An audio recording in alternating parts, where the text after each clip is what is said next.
This video is not sponsored by ITC Quick Attach. We just really like the dude and we love his products. ITC Quick Attach has a broad line of products used to upgrade your tractor with accessories like chainsaw holders, toolbox holders, and also like chain holders, things that you would need in the woods. And now they also offer a kit for basically protecting your tractor in the wood, hardening your tractor.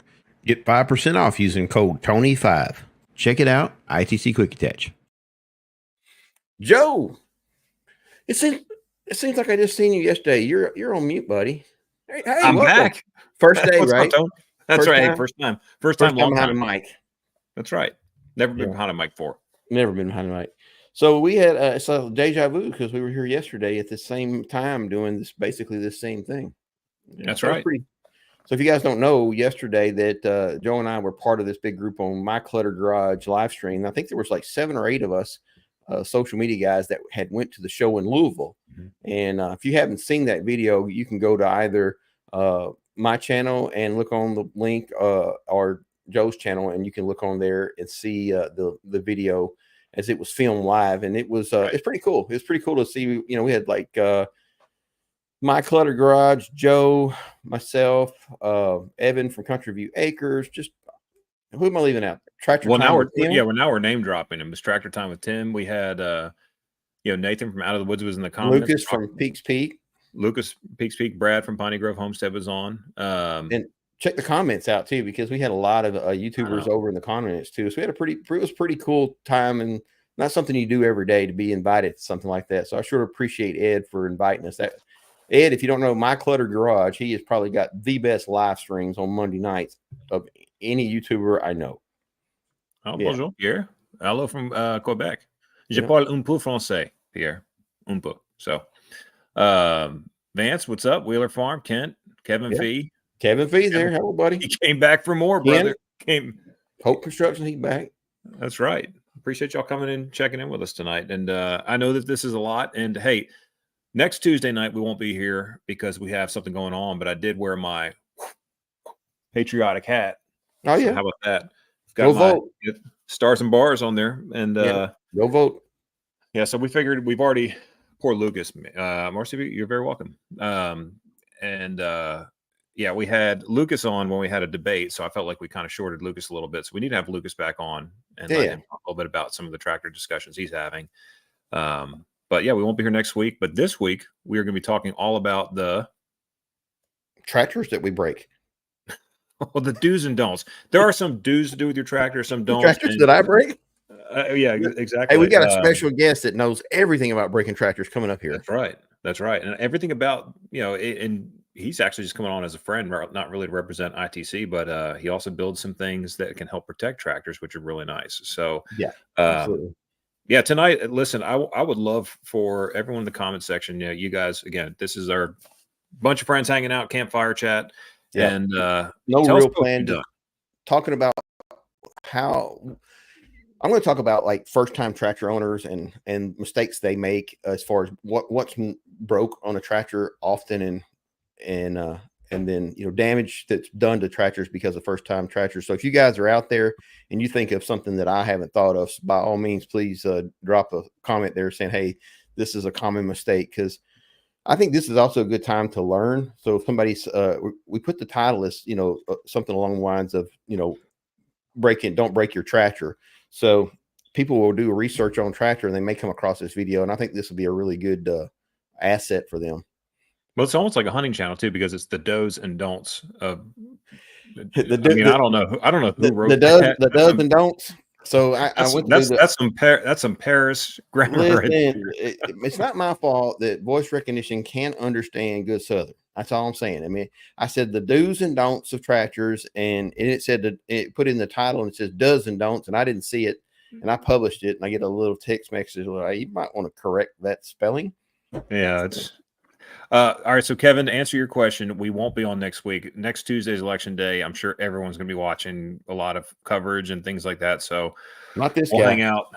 Well, I mean, again, it bumps up against something that I think is I'll check in on it a lot. Yeah. Yeah. And Dave Haas, new tractor owner, he got a TYM 474C with a cab. Good for him. with a Bombalite 348 mulcher, and Oh, he's loving buddy, it.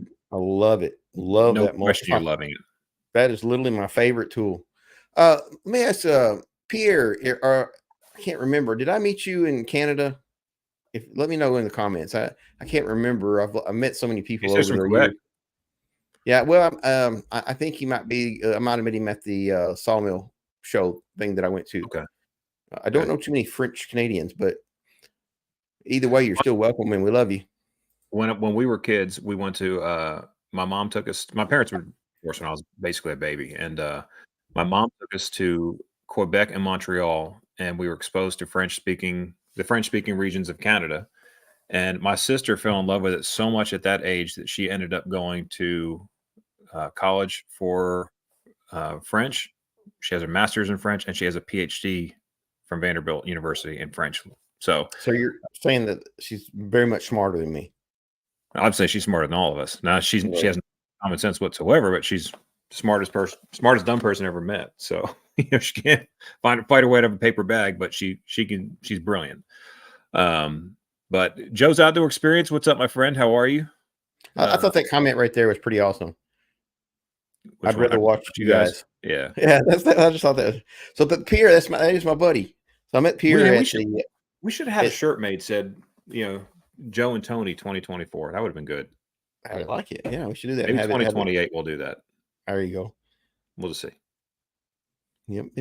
Well, hey, we got this guy in the background. He's out backstage. You want to bring him on yet, or you want to just keep talking about? Let's talk about him first and then bring him on, or well, we can make fun of him right now. He can't do anything. He can't defend himself in any way right now.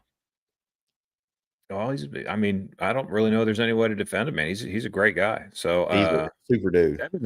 Evan said, didn't I see you guys last night? Evan is a freeze drying fool right now. Yes, he did. That's wearing it.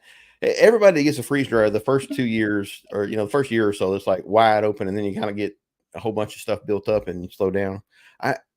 Quick story on the freeze dryer. Evan can appreciate this. We had a big family reunion on last Saturday, and it went awesome. But I kind of overdid it on the order, and we catered barbecue from our local barbecue place, and I ordered 2 shoulders for 50 people. And so my freeze dryer is full of another shoulder because they only eat 1 shoulder, and so I have a freeze dryer completely full of barbecue right now, running its cycle. So nice. Yep. Hold on, let's go ahead and bring Jake in. I'm gonna play a little joke on Evan. All right, here we go. Oh, I know what you're. Oh, yeah. Hi. Sorry, I was going to do it 5 times.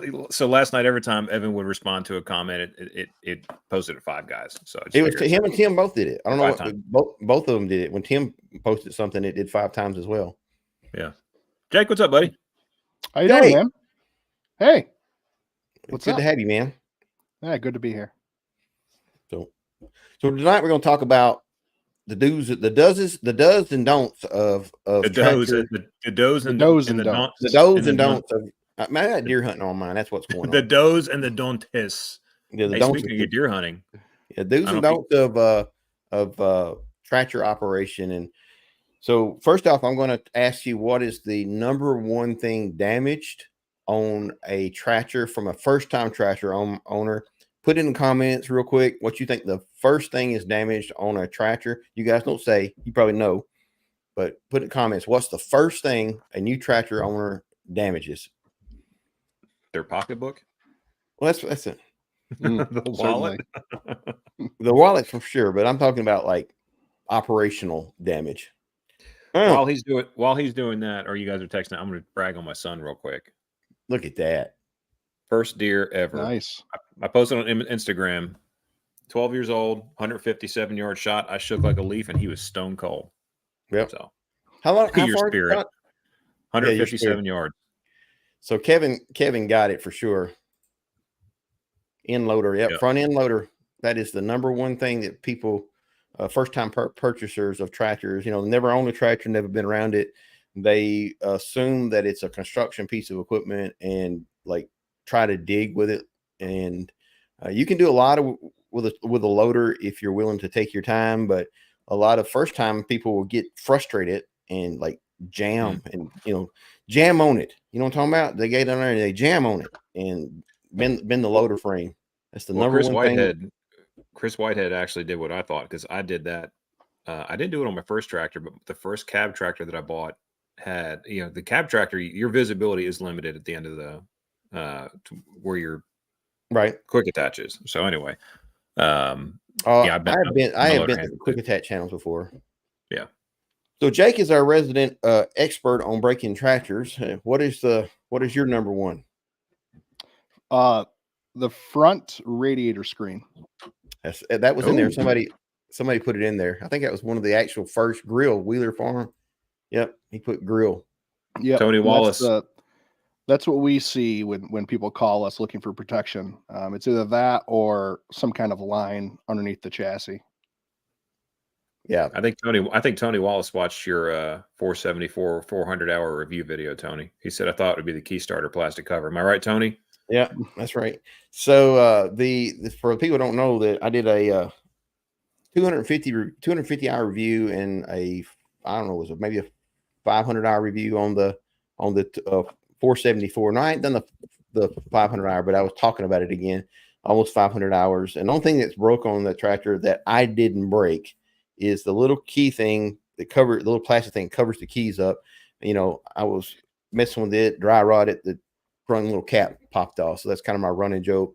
Now I broke things on the 474, but I'm man enough to say that I broke it. The tractor didn't break. I had done something dumb. So yeah, that's a challenge with a tractor that size too. Don't be a Tony. Yeah, don't be a Tony. It's time for that. I'm gonna show it right now. It's early in the show. Guys, I can't stay much past 8 o'clock today, so we gotta move along. But Jake sent me the shirt the other day, and we had a conversation. ITC quick attach on the front of it, and then this is only a buddy will like do something this to you. Don't be a Tony. I love it. So I like it. You'll be seeing that shirt in some videos coming up. I saw that video and I heard you say it again. And it was like 2 o'clock in the morning when I was watching it, because what other time do you watch YouTube videos? And I immediately ordered a shirt to have shipped to you. I'm like, this just needs to get there quickly. So I just ordered a one-off shirt and had it sent over to you. I like it. For those of us who are willing to share their weakest moments, what is the most expensive thing you have broken on your tractor? And leave a comment, and I'll tell you what mine was. And I want to give you some information that you've not heard before. So you got to make sure you stay here to hear my story, because it's going to really emphasize how much my dad used to say, you can't fix stupid. So can I share mine? I'll share absolutely. mine. You show yours right now. Go ahead. So I think this was my fault. It was covered under warranty, and but I think it was my fault. Y'all tell me if you think it was my fault. So on my Coyote RX 7320, I was using my my power grease gun, my DeWalt grease gun, right, and left the barn. Came back a few days later, and the seal had busted. The seal was fine when it parked, but then I greased it, and then there was UTF on the floor of the barn. So, or whatever. The 90 weight gear roll. Excuse me. Sorry, it's been a long day. What seal are we talking about? It was the front axle seal, like on the wheel. Okay.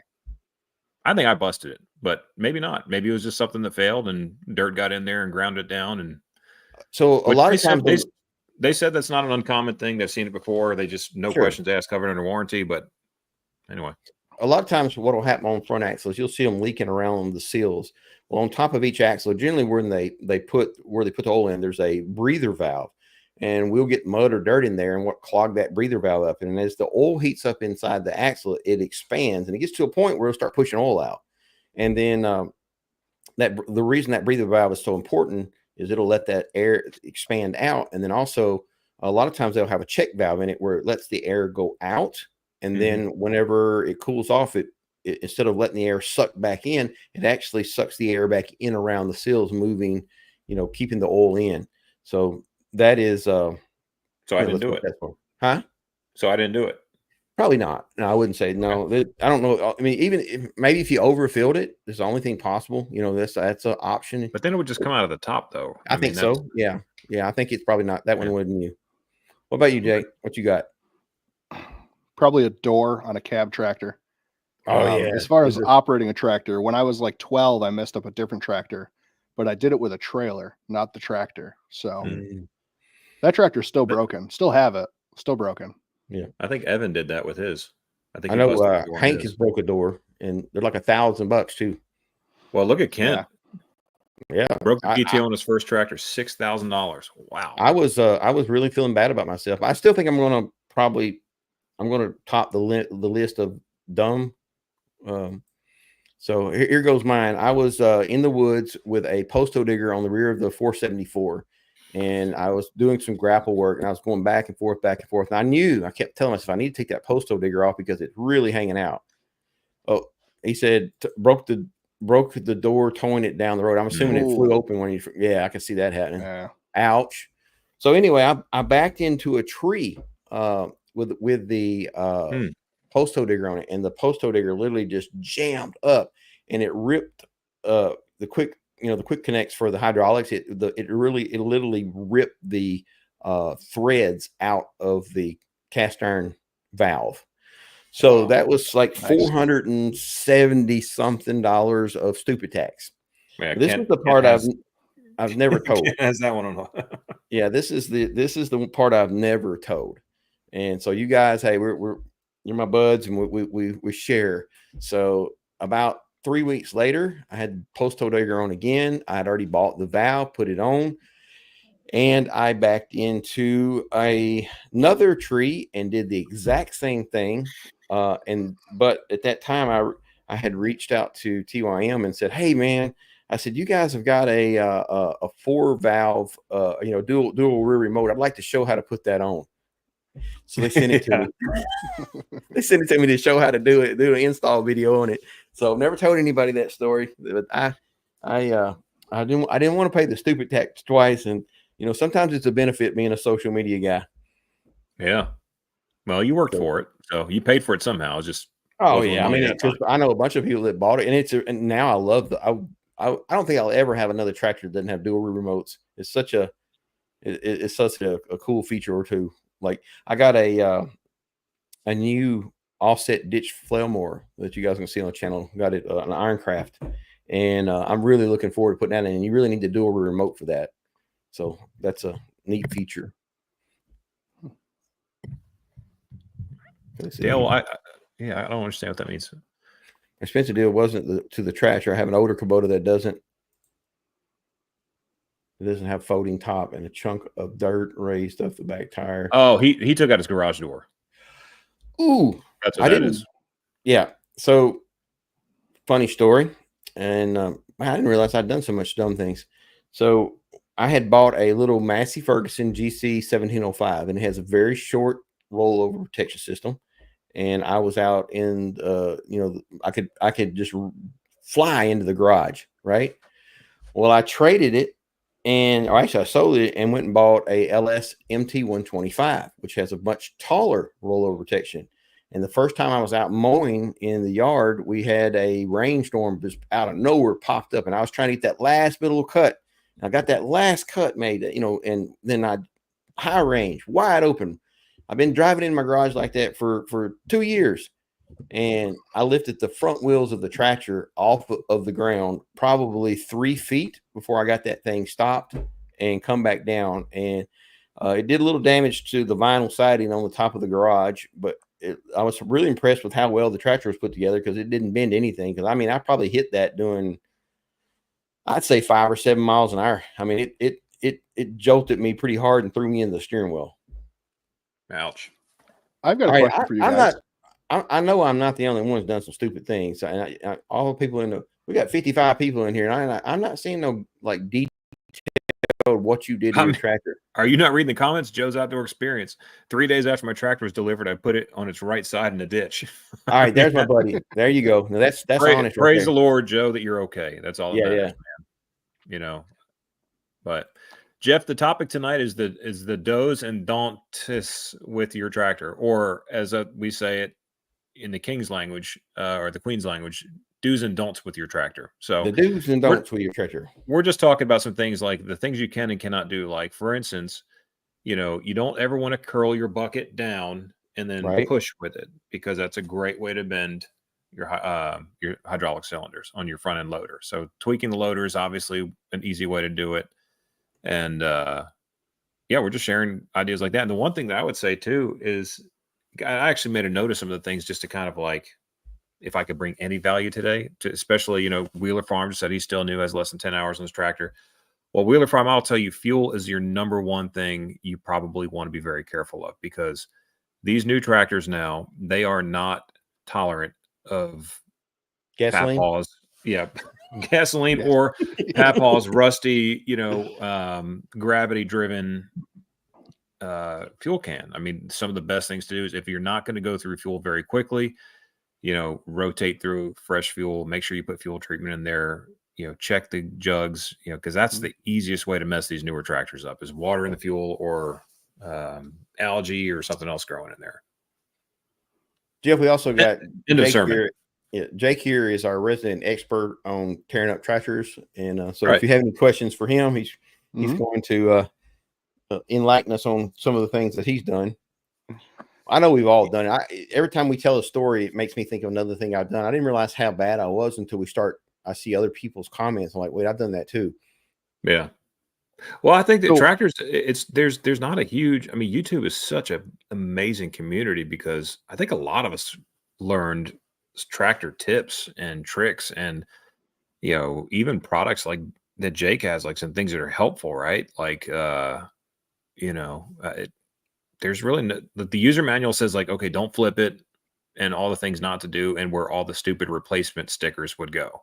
Like, has anyone ever replaced one of the stickers, the warning stickers or caution stickers on any equipment that you have? There's warning stickers on a tractor. It doesn't say that. Who knew? We were doing that video up in Maine, and Tony was like, "Yeah, don't do this." And I'm like, "Yeah, obviously don't do this. There's a warning sticker right here, Tony. It's right there. You just didn't ever read it or look at it." It was a pinch point. It was a pinch point. I can't read. He thought it said warming. He thought it was like, it gets cold out, you put your hands on it. That's right. And Shane Benson, do or don't buy a Coyote CK2620. I think your question is, should you buy a Coyote? The size of the Coyote is that's really what's going to matter. I think Coyote's a good tractor. I think Coyote makes a fine machine. Tony and I are sponsored by TYM. I think that neither one of us would be sponsored by I own a Coyote too. Yeah. I currently own a Coyote, and it's I had a CK20. That's an old. I don't even make that no more. CK20S. It was a beast of a little tractor. So yeah. Anyway, every machine you buy, Shane, is going to have issues. So absolutely, I don't care what tractor. There is no perfect tractor brand. No. So I say buy a tractor that you have a dealer close by that can support you, and that's I think that's the key. I get so many people like, I got a guy right now who's very upset. He texts me and said, "Hey, I got this tractor's got a problem, and I can you help me with it? It's an electrical problem." And he said, "My dealer's over 100 miles away." And I'm like, that was the first mistake right there. Because you want to hope. We've been blessed. I've got over 500 hours on the 474, and I don't have any problems with it. And then even if I did, I'm a fairly decent mechanic, and I could probably fix it myself. Because at this point, I'm getting ready to run out of warranty anyway. So I got about a year and a half left on warranty. But the having a dealer close by is a big deal. It is. How far do you think? I've always said to buy a tractor for the dealer, and buy a dealer. Don't buy a tractor. Yeah, if you have a tractor without good dealer support, eventually it's going to become a paperweight. Now, because we're sponsored by TYM, if you don't have any dealers next to you and you're going to buy 100 miles away, buy a TYM. But so what is your biggest mistake with the tractor that made you the most nervous, but maybe didn't necessarily cause damage?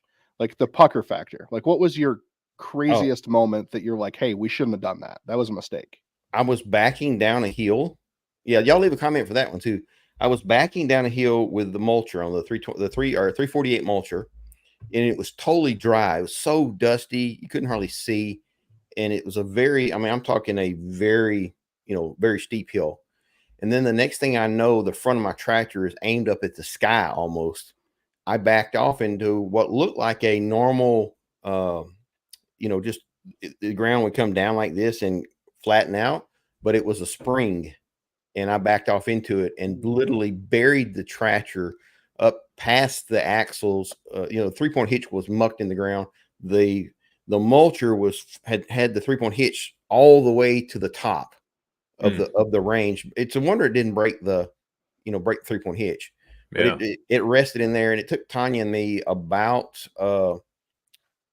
probably almost a whole day to get that out, because the little tractor wouldn't pull. It was just, we're pulling uphill. It was a horrible situation. We finally got it out. But to answer your question, Jay, that second as I fell backwards, that seemed like an hour. Yeah, it was time just completely stopped. I'm sure my face turned 4 shades of white. And we probably, there was probably need of some linen changing, some cloth changes. And that's I think it's a great question. And I think that actually hits another point on my list is, realize what machine you have and buy the right machine for the job. And my pucker factors, if you watch our channel, around our dam, camera, anyone here knows that if you're filming, a camera can't translate it can't translate slopes. So I've had people say, well, my lawn tractor can no, it can't. Like you can't do that. You can't do it sideways because you will die. And there's, when I first was mowing that dam with a 6-foot rotary cutter, just backwards, forwards, I'm telling you, like it felt like you were about to go down a big roller coaster. It was terrifying. And I was like, you know what? I'm not dying for this. So that's when I really started researching slope mowers, and that's how I came to the Ventrac. And we have a Ventrac because my life, my limbs, my health, my body is more valuable than what that machine costs. And yes, it was expensive, and yes, it was an investment our family made. And yeah, like it was not just like, oh, we don't have money sitting around. We're just like, oh, let's go buy another machine. But that was one of those things where it's like, is my leg or my life more important and more valuable than, I think I paid $22,000 for it used. Right. And it was a great investment, and we use it all the time, and it's a fantastic tool. So I heard a lot of good things about Ventrac. So Tanya, spell check got her too. What she's trying to say is chocolate pudding. That's what I backed off into. I know what I'm buying you all for Christmas. Yeah, that's right. Dictionary. Hooked on phonics worked for me. Hooked on phonics. Listen, I'll give you one more example. And this is how easy and how fast things can change. So I was in East Tennessee. Our house was on a really steep hill. I may have told this story on the channel before. I don't remember. I'm pretty sure I have. But it was on East Tennessee, and our house was 1,300 feet above sea level, and the front yard was like this. And I would mow down the hill, turn around, come back up the hill. And it's very important when you're doing that you keep your 4-wheel drive engaged, because the front wheels will tie into your brakes on the rear of your tractor, and you'll get some braking action through the front of your front wheels as you go down. Well, I went down the hill and come back up the hill, and Tanya come out on the deck and yelled at me for lunch. And so I drove up onto the top of the hill, onto my driveway, which was pavement. And I reached down and I turned the 4-wheel drive off, and I went inside to eat lunch. I come back out, I jumped on the tractor, and I turned down that hill without 4-wheel drive on. And I'm not exaggerating this in any way. I was going down the hill sliding, and I would drift to the left, and I would compensate by turning the steering wheel to the left, and then I'd go back over and drift to the right. And I had that tractor on 2 wheels more than once, and finally got to the bottom of the hill where the slope kind of, feathered out and come to a complete stop. And I'm pretty sure I sat at the bottom of that hill for a good, good 5 minutes. As again, another underwear situation for sure. And I never forgot to turn that 4-wheel drive on again, though. Right. So I bet now. I think mine was when I was in high school, and my father bought a shavings mill. So it made the stuff you buy in a bag for animal bedding, but Right. it made it in bulk. We had the horse farm growing up, and there was a while where we couldn't put our hands on sawdust. And so we needed bedding for the 40-ish horses that we had at the time. So he bought the shaving mill. And when I was in high school, I was logging pine for that. And I mean, we're farmers. So I had a New Holland tractor and a skid steer. I didn't have a skidder or anything like that to play with. And I was skidding with the tractor, and I had a log or a tree tied off on my loader on the bucket. There's a clevis that we welded on the bucket so we can tie things off to it. And I was backing up and pulling it, and it caught a stump and then flipped off the roadway, kind of off the ravine, and then took off down the hill. The tree did, and it pulled the tractor with it. And the tractor ended up basically up on the front two tires with the back up in the air as it was trying to get pulled off the hill. That was probably my biggest pucker factor on a tractor. Yeah, that sounds pretty intensive. Peterson Farms in Nashville, you're 100% right. I can't understand for the life of me why I watch YouTube videos a lot. I don't really like cable anymore. And when I watch someone on a tractor that doesn't have the ROPS up on hills, I don't get it. Even zero turns. Like you watch someone in a zero turn flying around without the ROPS up, and it's like I wear my seatbelt on my zero turn for sure. It's just one pin. Yeah. Yeah. It's just put it up, put the pin in, and call it a day. I mean, make it easy on yourself. But here's one you don't see down here down south. Pierre said they broke the drive shaft going into a snowbank too fast. We don't have snow here, so that's not an issue. When I saw the title to this video, one thing popped in my head as far as like a don't, and I would say like a pet peeve of mine: angled snow blades on tractors. Okay, on the loader, I am not a fan. On the loader, yep. Yeah. I am not. A lot of people do it, and I'm not a fan. And I have personal experience with a tractor on the farm and an angled snow blade that we had built for the skid steer, but the skid steer was broken, so I was using on the tractor. And I was pushing across our parking lot, and the blade caught something, and I was on ice, and I went from driving straight and forward to immediately the tractor was thrown sideways because it started to trip, but the front axle didn't have enough traction to push through what I caught, and it just shoved the machine sideways, and it pushed the whole loader and tweaked that whole loader to the side where we had to hook it up and then pull it back.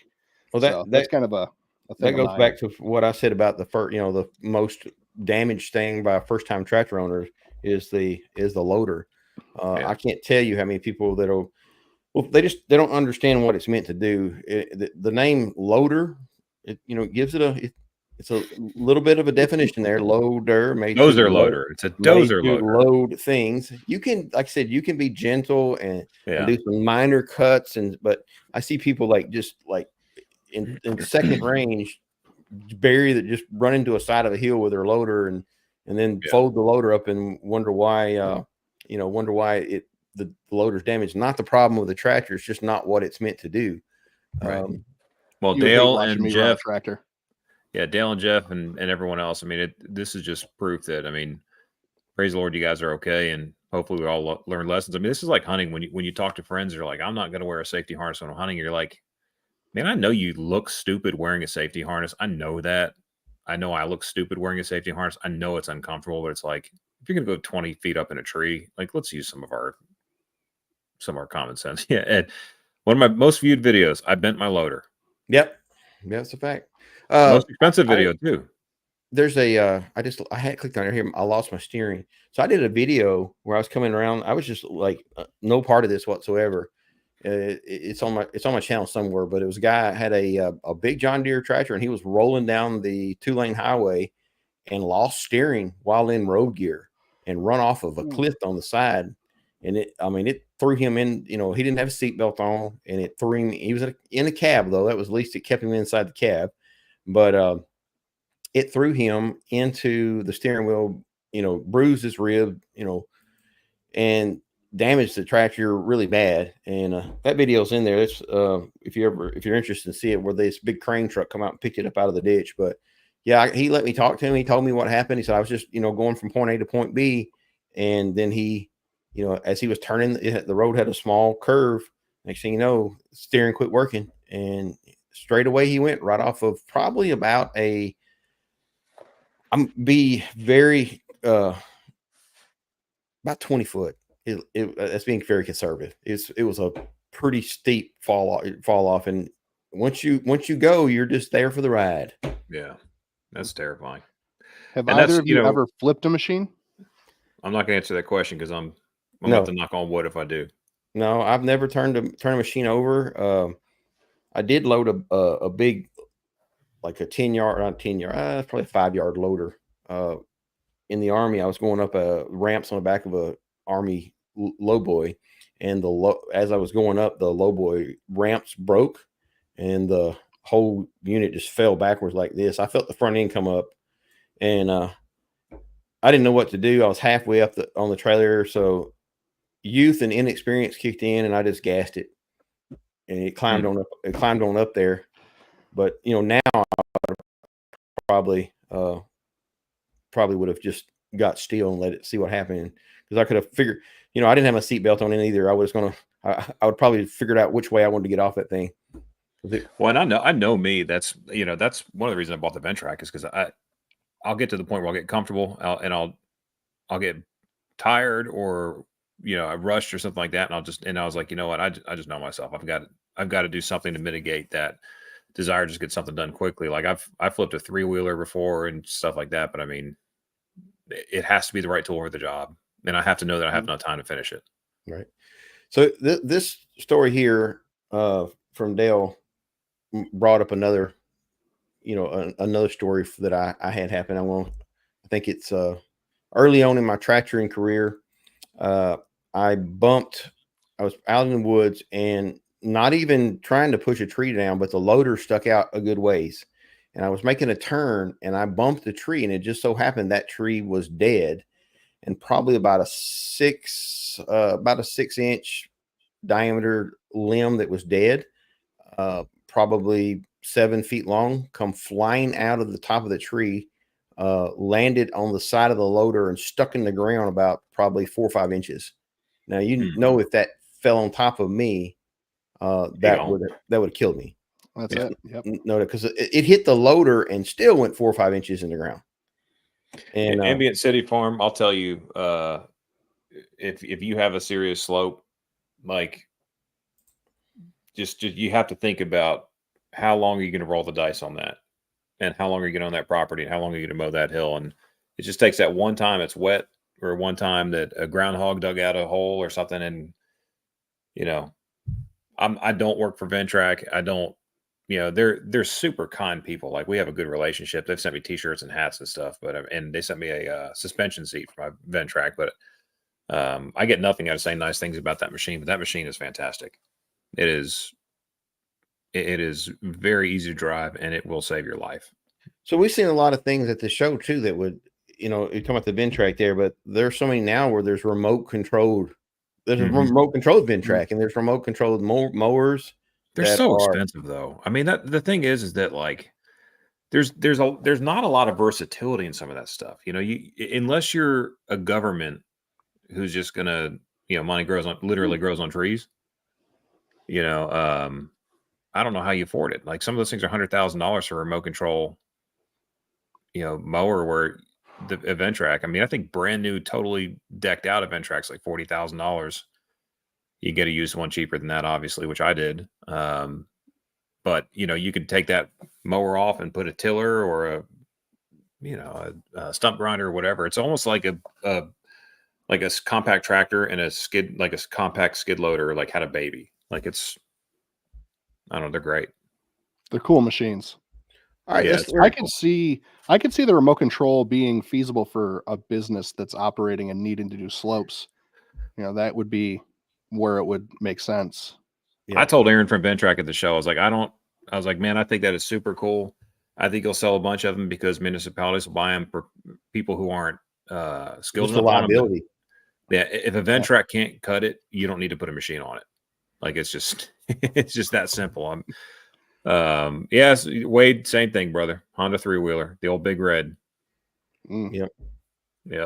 Yeah, I've never flipped a tractor, but I did flip a skid steer once, and that was interesting. Well, at least you're safe on that. Yeah, it was kind of interesting because when it flipped, it did it almost like in slow motion. Yep. It was very everything they do is really slow motion. slow. Everything they do is in slow motion. And you know, my Kubota is so heavy that when I have that tree saw out real far, if I hit a real bumpy part of the farm, I just kind of like don't. You just kind of go for the ride. And I've gotten to the point where I just kind of put my hands up and pretend like I'm going to a club or something. But you know, one thing talking about all this flipping that I think is interesting, and another tip that I'd give people that have a newer machine or a newer tractor is check the tire pressure of your tractor when it's delivered. Oh yeah. My gosh, TYM, I think they think the world's running out of air or something because that thing is concrete. Yeah, you got if you want to get good traction. So much air. Yeah, too much pressure. Well, I mean, a good example that the Bighorn side by side that I got in the front end, it's like this thing drives so weird. Yeah. And then I dropped the air pressure to about 8 psi. I'm like, wait, it drives great now. I think must have had like 30 pounds of pressure in a side by side tire. Yeah. So what pressure do you guys run in your tractors? I run about 10 in my front and probably 12 in the rear. Okay. Yeah, I'm probably in that same range, the 10 to 15. Reality is I don't know. I hadn't checked it in a year. It's just when they first deliver them. I don't know what it is. I guess it's so you don't have flat spots. They don't even put the tires together. Those come from the factory that way. They come pre-made up on the rims, and they just bolt them on. So yeah, buddy. So it's probably the manufacturer setting it, the tire manufacturer, whoever they're sourcing the tires from. Then, right, Tony? Yes. Yeah. Yeah. So they're just setting it for max sidewall pressure. One of the things that I broke out. This is another one. I was doing some. I'm not going to call out any company, but I was doing some research and development with a company, and they sent me a new implement that had a PTO slip clutch, and it was made for a smaller tractor. And I didn't think about it, but if you guys don't know this, slip clutches for your implements needs to be adjusted. You see a bunch of nuts around the slip clutch, and those nuts have torque specs based upon your horsepower of your tractor. It's how you adjust them. The higher your torque, the more horsepower that it will take before that clutch slips. So obviously, if you've got like a 70 horsepower tractor, then you're going to have it torqued a lot harder than you would for a 25. Well, most slip clutches come from the factory set up for like 50 horsepower. That's kind of like the standard. Well, I got this new implement, and whatever, I didn't think about torquing the slip clutch, and it was set for like 50. And the implement that I was using went on it hit a non-movable option, an immovable. Take your time. Yeah. Anyway, that daggum thing wouldn't move. Anyway, there you go. It dead stopped, and ripped the drive shaft, or not the drive shaft. It's the shaft between the engine and the transmission of my T25. I don't consider that a TYM failure. That was a Tony failure, and that's why I didn't warranty it either. I just that was some more of that stupid tax. I forgot to adjust that clutch out. Come back, adjusted the clutch out. It works perfectly now. I'm going to add something to that story because go ahead. Not the first time I heard this. So if it shows you anything about Tony's character, he had this part on order and it was back ordered, and the dealer got some in that he ordered it from and offered to give him one. And he said, well, don't you have other people that ordered it? And he was, yeah, I did, but if you would like it, we can get it to you. And he said, well, no, I don't feel right taking it away from somebody else. I would rather they get their parts before I get mine. So he waited and didn't take it. And I think that shows a lot about the man's character. Daggone it. Now my head's all swollen up. No, you are a good man, Tony. And I think that's don't stop. I'm not stopping. There's been a couple of clowns on YouTube that have tried to run their mouth about Tony and people who are TYM, ambassadors, and I don't care what they say about me because but it just, for someone to say that Tony doesn't have good character, they just don't know you. I mean, that's I take that with a grain of salt and move on. But I don't think people realize what happens is when I'm not going to sell my soul for any sponsor. I'm not going to hold back. And matter of fact, part of every agreement and contract that I sign with any sponsor is they have no recourse to tell me what to do. So like they can't tell me what to put on a video. And right. For a good example, and it's, the irony is Jake here fixed this problem. When I got the 2515, I did a review on it. And the first thing I said about it TYM sent me the 2515 to do a review on it, and I said the backhoe seat is stupid, and they're my sponsor. And I was like, how did this make it through research and development? You know that. Well, then. Well, they bought it. It was a Branson machine. And, it was a Branson machine, and that was a Branson problem. And I know that it's going to be fixed, and the new iterations are fixed. But if you have a T20, I mean a 2515, and notice the backhoe seat is too close to the controls. Jake made an adapter to fix it, so it's on his website, I think, right? Yeah. The reason that I made that in the first place was you guys. Yeah. The last time I was here on this show, you guys talked about it, and I said, you know what? I think I have one of those at the shop. Let's go look at it. So you made a heck. I mean, I probably botched the install, but I mean, you did a heck of a job on it. It works really well, and got a video coming out on it. Yeah, I made a mistake and sent you the wrong hardware pack or some of the wrong hardware when I sent you yours. That was makes our a better first video. initial prototype. Yeah, no, that's fine. And you called us out on it, and I appreciate that. Well, I didn't call you out. I called you out because I think you put like 9 bolts too many. The thing is rock solid. If I was 1,500 pounds, I would probably need the extra bolts. But I think that I think it's great. But I'd rather overbuild than underbuild. I want to answer this question, Gary. I don't think that's the whole purpose of a float mode is to drop the loader. You don't want to have any. You don't want it to be slow, because when you're backing up, you want that loader to hug the ground, and if it's got a restrictor on it, you're going to have high spots and low spots. You want that loader to drag and stay with the ground. And sometimes if your back end drops off in a little ditch, if you got a restrictor, your front bucket's going to lift up, and that's going to defeat the whole purpose of a float. If you want it to go down slow, then don't put it in float. Just push it down to get it to where you want it, and then go ahead and pop it on into float. But if you got it up high and hit float, it's going to drop. And that's every brand out there. That's what float mode's made for.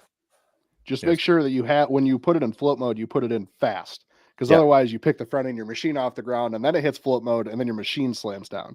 Yeah. Well, funny story there. I was on a little mini skid steer at this Equipment Expo, and I was on Evan was in here, Country View Acres. He was videoing me on his channel. That video was on his channel, and he did not take that out of his. He did not edit that out. So I was on this little skid steer, and I went to push it in float. Well, I didn't quite get there, and that thing's hydraulics is super fast. So it took the whole front of the loader, picked the whole front of the loader up, and threw me off the back of it because it was a stand on, and yeah. Well, you guys had busted biscuits in there, as Wade called me, getting that skid steer. I'll tell you, man, that was and I'll tell you, the big Kato machine though, that was nice. Oh yeah, that was really nice. Those Kato machines, I mean, there's something there. Those are really nice machines. Yeah, I feel really bad about myself after having this video now, because I've tore up a lot of stuff. I didn't realize it. Now we start talking about it and done a lot of dumb things. You use it. I mean, think about it. It's been from add up the hours. Add up the hours. From 1,000 hours on all machines. From a child, I've been on tractors and equipment, and even in the Army, we were always on equipment. I can tell you stories for days on stupid things I've done in the Army, but I didn't have to pay for it there. You guys did. Pay your taxes, buddy. Yeah. Well, what I would say is that with all of the hours that you put on there, Tony needs a stand-up machine. I love that Bombalite mini skid steer. I don't know what I would use it for. Yeah, Brock's video, he said you find tons of things to use it for. It is just so cool. It was so much fun to operate. The little track one would be ideal for somebody that had like a big horse operation. You're going to be or not the little track, but the little wheel one. What I meant to be the little wheel one. I think either one of them. Well, the track one's a little bit too wide for most gates. That little wheel one is so skinny. And you stand on that, dude, get in there. We're talking about the Bombalite one, right? Not the Kato. Yeah. The little wheel. No, the Kato one's not. Kato. Is it Kato or Kato? I think it's Kato. Okay, we'll go with you. What you say? Scott, the mini skid, there's a foot switch on there that's a safety switch that once you get off of that, it shuts the hydraulics off, but it doesn't kill the engine. Right. So it'll kill the hydraulics. Yeah, it just stopped as soon as I come off of it. But at that point, it was it could have tilted. Yeah, it could have tilted. Yeah, it could have been something behind you that it threw you into. I mean, getting thrown off the machine. Thanks, Evan, for calling me out. Listen, man, we call ourselves out more than anything. But yeah, I think that there's so much cool equipment coming out of there. So another thing I have on here, some simple stuff like not washing your tractor. I mean, that's a do. Absolutely wash your tractor if you want it to last and keep the value up. Getting too much sun or too much rain, try and put a cover over it if you can. Not like a car cover, but like some kind of structure over it. As they say, you either pay for a barn or you pay for a barn, one way or the other. But lubricants, I think that's a big thing too. A lot of people will use the wrong lubricants because they just don't know. Right. And we talked about that in our Equip Expo videos, where a lot of manufacturers will have their own lubricants. I know Coyote has Coyote lube. Now TYM has TYM branded lube. And it's not that another brand wouldn't work, but if you want to know that you want to know that you want to know, then you go get the brand of oil. You know that it's the right stuff for that tractor.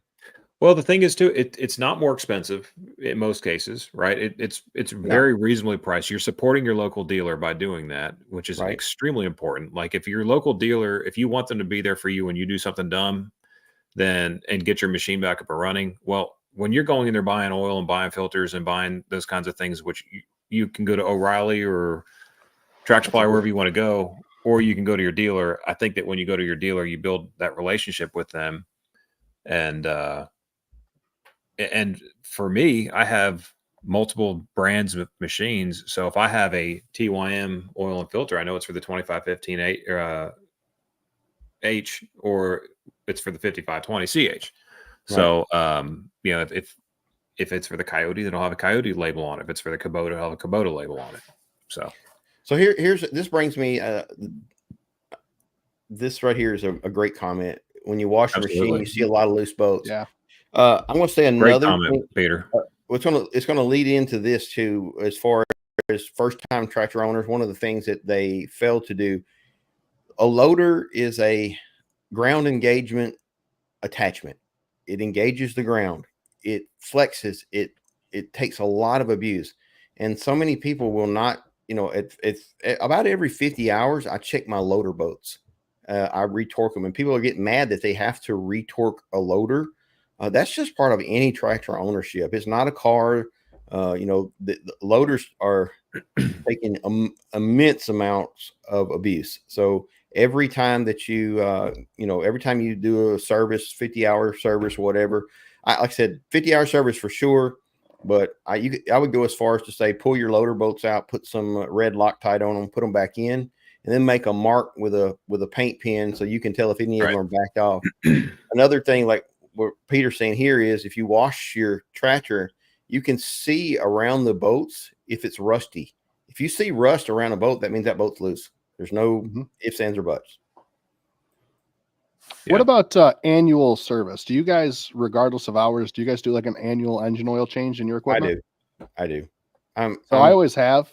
And I was a power generator tech for a while, and that was really hammered into us as oil degrades, right? And it breaks down over time regardless of use. So we would change oil on these gen sets that had 55 gallons or 65 gallons of oil that had 2 hours on it. But because it was a year old, we just changed it. You can get around that now. You've got oil sampling kits you can send off. If it's something that's going to be like 55 gallons of it, I probably wouldn't do it. But if you're talking about a small time like tractor that's going to take less than 5 gallons, I change my T25 and 474 every year. I know sometimes that I've only got 50 hours on it. You know, I don't care. It makes me I honestly do it. I do it so often in the summer. I hate doing it in the summertime when it's hot. You know, it's just you're sweating all over everything and crawling into machines, and there's spiders, everything, bugs and mosquitoes or red wasps. I would rather wintertime when nothing's growing, there's no grass or anything. It's just pick a machine, go out there, change oil, and just relax and enjoy that process. So I must too. Your winter and my winter are two different things, my friend. Oh yeah, your winter's wide open, right? You're pushing snow. It's cold. Yeah. Well, and that's we get cold, but we don't get snow. I mean, it's not uncommon in Nashville to be 5 degrees. I mean, so let me ask this question. This would be a new tractor question, and this is something I've not thought about because we don't deal with it here. So you're upstate New York. You've got some serious cold. Do you guys run different oil in the winter versus the summer, or do you run the same oil all year long? Yeah, we run us personally. We run the same oil all year. Some companies may, or some people may, but we personally don't. Yep. No, we run block heaters just in the winter. Yeah. If you're going to use your tractor, you plug in your block heater for a couple hours. That heats up your whole cooling system, which in turn gets the oil a little bit thinner. So when you're starting it, you're not starting with oil that's negative 10 degrees. Yeah. Here's a don't right here. Peterson Farm from Nashville, ballast. A lot of times people will get a new tractor and they don't have the rear tires loaded. I don't care if you do have the rear tires loaded. You still need to have a nice heavy implement on the back if you're going to do loader work. And the reason being is whenever you're doing loader work, you want as much weight as you can have on the back end of the tractor. So that pivots the weight of the loader, whatever you're picking up the loader, to the rear wheels, which are a lot stronger than your front axle. And if you don't have ballast on the back of your tractor, everything you pick up is, including the tractor's weight, is pivoting on your front axles.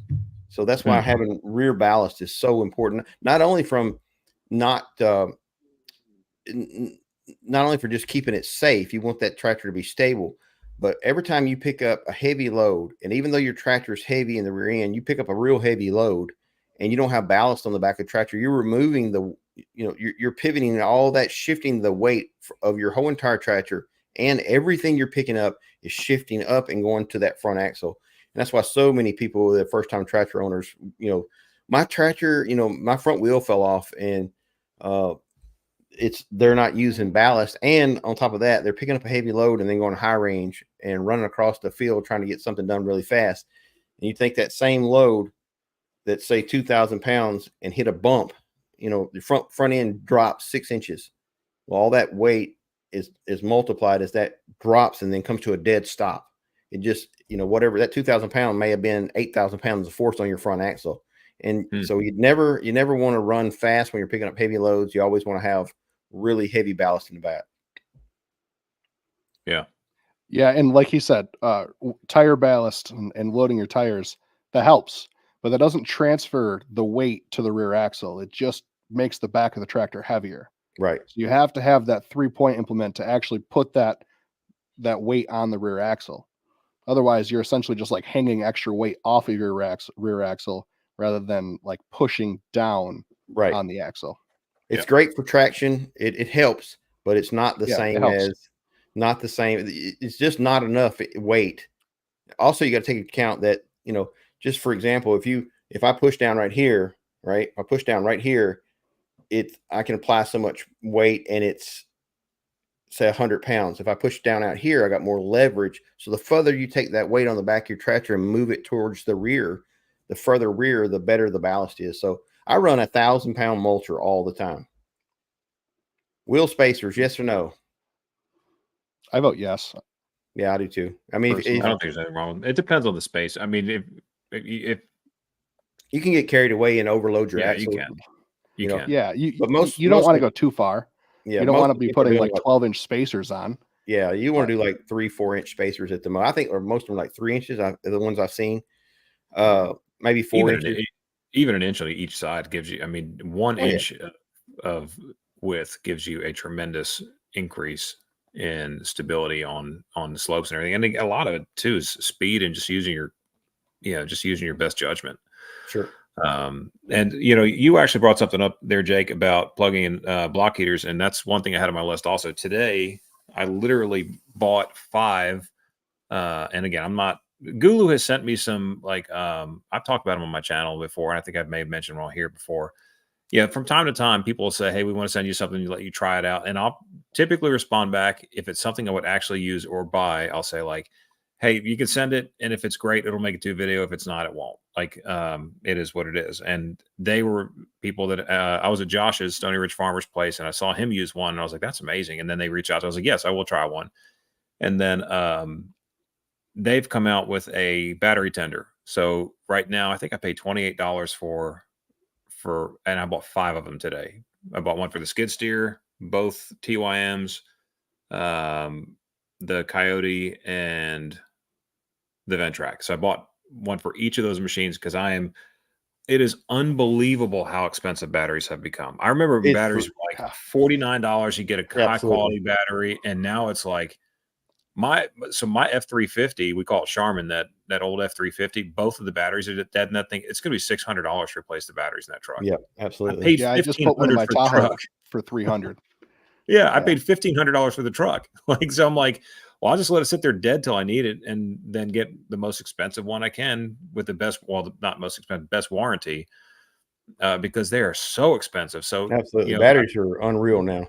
yeah, it was $140 to buy those 5 things. Those battery tenders should do a great job. And side by side batteries, and they're expensive too, but they're nothing like the big equipment batteries.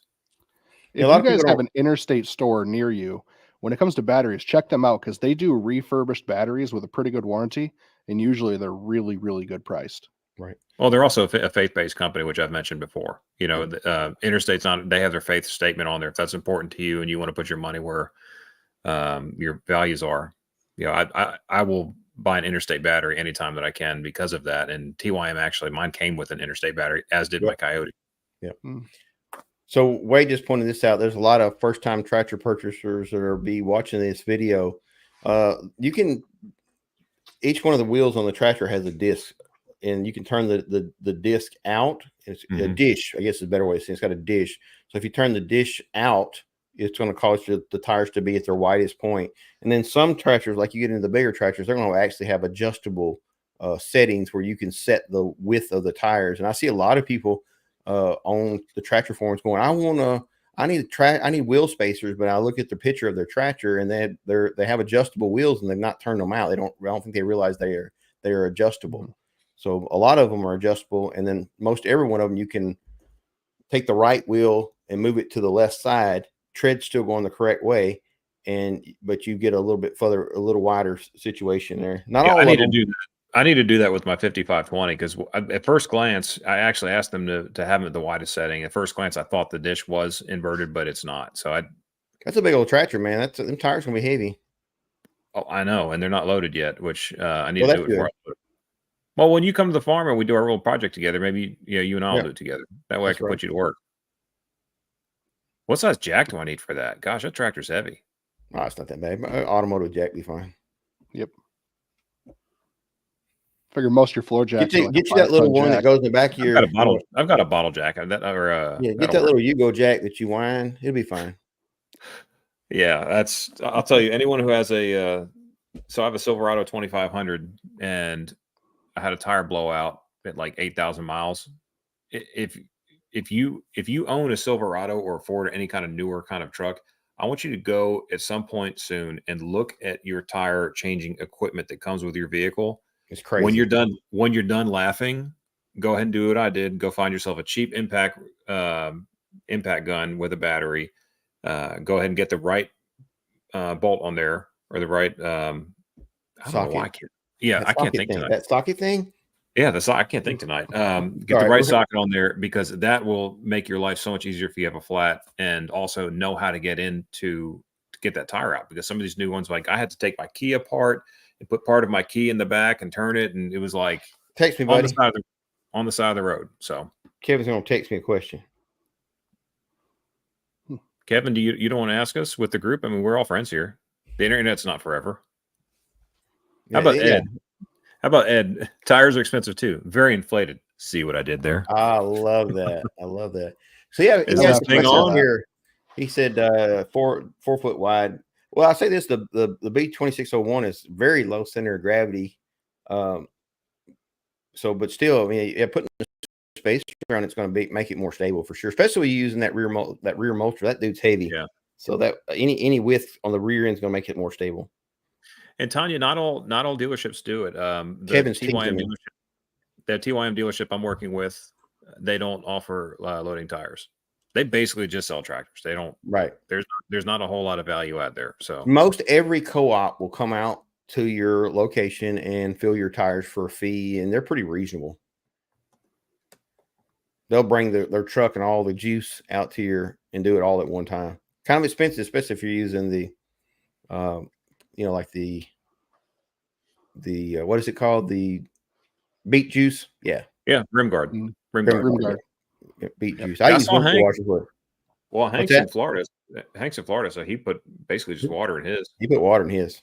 Yeah. I don't know if I would do that. Something about corrosion, you know? It's been done for the first tractors ever made had water in them. And so he actually said in the video, he's like, you'll say that my rims are going to rust out, and he said his age, and he's like, by the time these rims rust out, I'll be gone. But I kind of disagree with that, because I don't know that the steel is the same as it used to be. Well, and I also don't know if just because something's always been done means it's a good idea. Yeah. Well, that's a good point. I don't know. If I was there, I'd put water in it. I'm just saying. I don't blame him for doing it. Yeah, because it's expensive. You put Sorry, that Hank. I'm not trying to call you out, man. Yeah, but I use windshield washer fluid in mine. But that's expensive too, though. How do you get windshield washer fluid to pour through? I made a whole video about it. So you don't watch my channel, apparently. There's a valve. Listen, I knew exactly that goes on the tire. Yeah, I knew exactly what video you were talking. Our friend was talking I sprayed windshield washer in my face. All right. He said rim guard versus washer fluid. My dealer did not like rim guard. Kevin, I think your dealer is just being dramatic. If rim guard, in my opinion, is superior to any of them, it's just more expensive. It's biodegradable. It's environmentally safe. It's heavier than water and windshield wiper fluid, and it will not corrode your rims. So and it won't freeze at all. Unless you're like -30. Yeah, I got a new question or new owner question. I think for somebody's buying a new tractor and get you guys' experience, especially Jake being where you're at. Do you run an additive in your fuel for the winter? Absolutely. Yeah. What would you recommend? So we've always run power service. We've always run power service. We've had good luck with that. Here's a mistake people make. They put the 911, like the power service 911, they'll use that, the red container, as a preventative tool, and that's not what it's for. So you want to make sure they're using the white bottle as a preventative tool, and then use the 911 if you do gel, which happens a lot. If you're in the cold temperatures. Is that diesel heat? Is that what that is? 911? What's that? Is 911 is that diesel heat? No, it's still made by power service. So they have a couple different different formulas and solutions, essentially.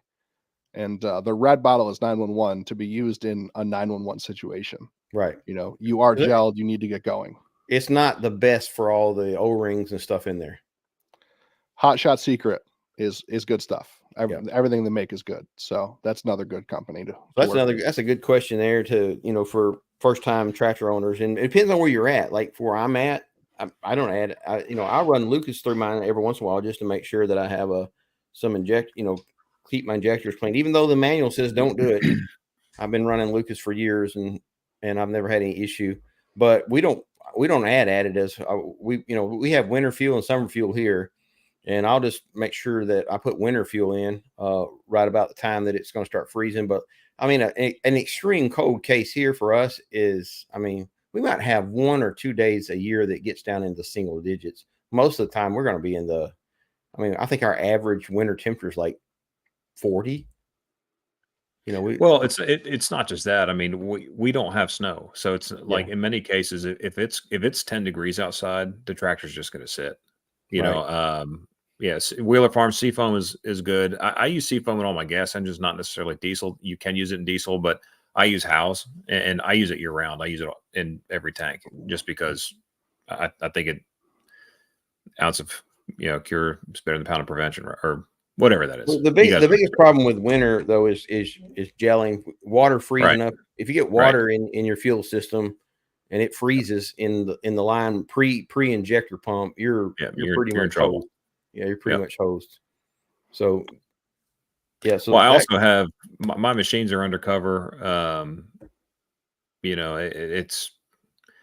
It comes back to the barn question, right? Like where are you keeping your machine? And a lot of folks just keep them outside, and if that's the best you can do, then you just need to plan for that. Some of it's beyond your control. I bought a brand new diesel truck. I had a Nissan Titan XD with a Cummins diesel, the 5.0. And I literally, the truck was like maybe a month old, and I was going to Nashville, and I stopped off at a gas station that I never stop off at because it was early and it was the only thing that was open. And I knew better because it was a low consumption diesel store, mostly gas sold there, not hardly any diesel. Mm-hmm. Well, I filled up my truck and I made it to the interstate, and all of a sudden it starts kicking and bucking, and basically what I got is a tank full of water. Right. And so I would have to drive like 20 miles, pull over, drain my water separator. You know, I finally limped it into a gas station and got I drained the filters again, and then filled it full of I don't remember what additive I put in water. It was a water remover, and I think it was 911. Come to think about it, and I poured everything I could in there. Finally got it done. Got my trip done. Come back and had to change all the filters, which was not cheap. No, it's not. And that's a great point, Tony. And I think that especially the new tractor owners, if you see have a good night, Evan. See you, bud. If you see a gas station that's like a smaller country gas station, not a lot of people go there. They have a tank in the back that's above ground. Pumps don't look like there's people a lot. I mean, don't fall for the cheaper price, because it's not going to be the best fuel. You need the best quality fuel you can possibly put in there, which is one of the reasons why I know I have housed and everything. Because even though, you know, I have multiple 5-gallon cans, the second I buy those 5-gallon jugs of diesel, they're getting fuel treatment in them immediately, because it will also keep algae and everything else from growing inside that diesel fuel. So, well, guys, we have made a big old round circle around a lot of things that people have done with a tractor. I feel like I've told a lot of bad things I've done to my tractor, and a lot of things I'm blessed to be here for sure on several of them. Amen. You know, obviously God loves me because He's protected me, but I think we gave a new tractor owner something to think about for sure, and I think this video will go a long way over the years to help people with their does and don't this. Well, and I will say, I think it was Wheeler Farm that is the who was it that was the new tractor owner? I think it was Wheeler Farm, wasn't it? Only 10 hours on the tractor. I don't know. That might not have been his first tractor. So, yeah. Well, yeah. I mean, if someone is a new tractor owner, I mean, you're in the right place. This is a friendly place. Like, we share information with each other, like knowing big times each other. Every Wheeler Farm, it's Wheeler Farm. So, like, thank you for not doing the typical thing that most of us men do and just saying, "Oh, I got this. Like, these are big, powerful, dangerous machines. They're also extremely helpful and a whole lot of fun. So, you know, we need to lean on each other and teach each other how to do this stuff. And Wheeler Farm, I will tell you, my trick for keeping mice out is keep the hood of your tractor up. That keeps them out of my hood. For some reason, when I started keeping the hood of my tractor up, I never had a mouse under the hood again. Cats can get to it. Well, guys, I have got to go, and since I'm started this live stream, when I go, it turns off. You're gonna end the live stream. Yeah, I have to end. Well, I'm gonna leave it on. Y'all can just talk amongst yourself all night, I guess. But I appreciate you guys for stopping by for this, and I had a good time. I really did. I love talking to you guys. We have a great group. We got 60, 70 people in here at one time, and I sure enjoy this. And again, next Tuesday we're going to skip because it's election night, and everybody's going to be paying attention to that. So pray for our country, y'all. Be praying pray for our country. Hey, before we go ahead. I'm going to be doing a podcast here pretty soon with Tony. I meant to mention that. Joe, I'm going to try to get you into one too. But if anyone has any questions they want me to ask Tony at all, feel free to email them to me. That's a scary it'll be recorded. He will not be able to dodge them. It'll be great. It won't be live, but yeah. So feel free to email them to me, Jake at IT. Listen, back when I worked at McDonald's. Okay. Appreciate y'all. We'll see you in a couple weeks. Yeah. Thanks for having me, guys. God bless. Have a great night. Thanks for Jake.